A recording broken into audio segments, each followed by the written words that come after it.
সদ্য বৃষ্টি ধুয়ে যাওয়া কাঁঠাল পাতার গায়ে ফোঁটা ফোঁটা লেগে আছে 22শে শ্রাবণ।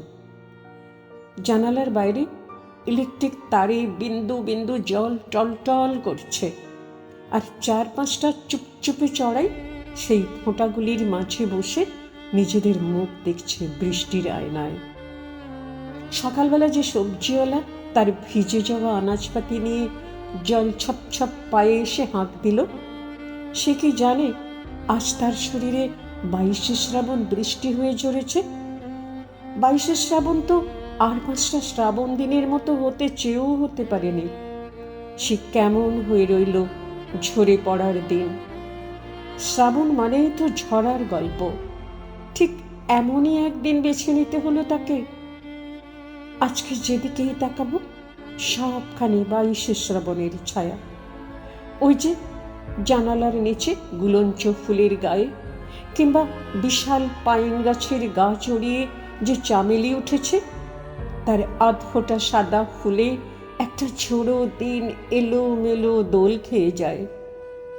আসলে 22শে শ্রাবণ কোনো মৃত্যু নিয়ে আসে না, সে নিয়ে আসে একটা অদ্ভুত রোমান্টিসিজমকে, যাকে আমরা মৃত্যু শোক ভেবে ভুল করি বারে বারে।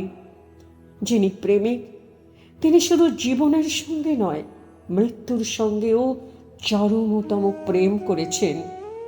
22শে শ্রাবণ সেই স্রোতস্বিনীর অন্ধকার চুলে লেগে থাকা একটি ভিজে দোলন চাপা মাত্র। কাল অনেক রাতে একটা অদ্ভুত গন্ধ আমায় বারবার আচ্ছন্ন করে যাচ্ছিল, বৃষ্টি ধোয়া মাধবীলতার গন্ধ।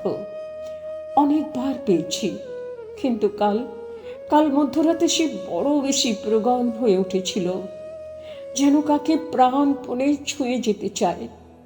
বুঝলাম কাকে, 22শে শ্রাবণকে।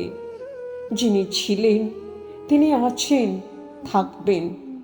প্রতি শ্রাবণ একটি প্রেমের দিন বয়ে আনবে তার 22 তারিখে, যেদিন মেঘ পাবে মৃত্যুর শ্যামঙ্গ, যেদিন প্রকৃতির সমস্ত বনজ গন্ধ ব্যাকুল হয়ে উঠবে, আকাশ হবে নদীর মতো ঢেউ তোলা, আর তোমার আমাদের সমস্ত দেহে মনে বিন্দু বিন্দু হীরের কুচির মতো ঝিকমিক করবে একটি দিন, 22শে শ্রাবণ, যার নাম